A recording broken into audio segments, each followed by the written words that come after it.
ঈদের তৃতীয় দিনেও চামড়া সংরক্ষণ ও বেচা কেনায় সরগরম রাজধানীর লালবাগের পোস্তা। এখানকার আড়তগুলোতে সংরক্ষণ করা হয়েছে ৭০,০০০ পিসের বেশি চামড়া। তবে এদিনও ন্যায্য দাম না পাওয়ায় ক্ষোভ জানিয়েছেন মৌসুমী ব্যবসায়ীরা। এভাবেই পরম যত্নে পশুর শরীর থেকে ছাড়ানো হয় চামড়া। ঈদের তৃতীয় দিনেও রাজধানীর পাড়া মহল্লা জুড়ে দেখা গেছে এমন চিত্র। পরিমাণে কম হলেও বেচাকেনা হয়েছে অনেক চামড়া। লালবাগের পোস্তার আড়তগুলোতে এখন চলছে সংরক্ষণের কাজ। যদিও কম দাম নিয়ে ফরিয়া ও মৌসুমী ব্যবসায়ীদের আছে ক্ষোভ। চামড়া টোটাল 2-3টা 2200 টাকা কিনা, এখন বলতেছে আমার 2200 টাকা, তাহলে আমার লাভ হইলে কেন না? তার পিছিয়ে আপনার 50-60 টাকা আমাদের ব্যবসা হয়েছে।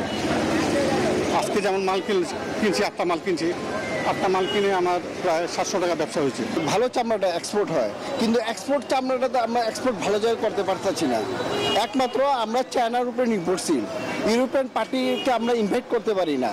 পোস্তার আড়তগুলোতে প্রায় 1 লাখ চামড়া সংরক্ষণের সক্ষমতা থাকলেও এখন পর্যন্ত সংরক্ষণ হয়েছে প্রায় 70,000 পিস চামড়া। তবে এই সংখ্যা 80,000 গিয়ে দাঁড়াবে বলে জানিয়েছেন Bangladesh hide and skin merchant অ্যাসোসিয়েশনের সভাপতি।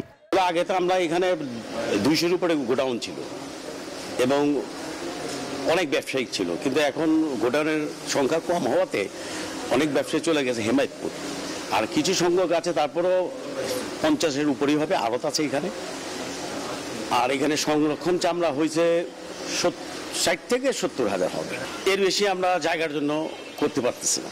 এবার বিনামূল্যে প্রান্তিক পর্যায়ে লবণ দিয়ে চামড়া সংরক্ষণের সক্ষমতা বাড়ানো হয়েছে বলে দাবি সরকারের। একই সাথে কাঁচা চামড়া রপ্তানি নিষেধাজ্ঞা তুলে দেয়ায় লাভবান হবেন ব্যবসায়ীরা। এছাড়া এই শিল্পের জন্য ব্যাংকে আটকে থাকা 220 কোটি টাকার প্রণোদনা ছাড়করণ করিয়েছে অন্তর্বর্তী সরকার। রিয়াদ সুমন, নিউজ 24, ঢাকা। বান্ডেল থাকলে প্রতি সেনমানিতে টাকা বাঁচবে। বিকাশ সেনমানি বান্ডেল কিনে জিতুন প্রতি লেনদেনে।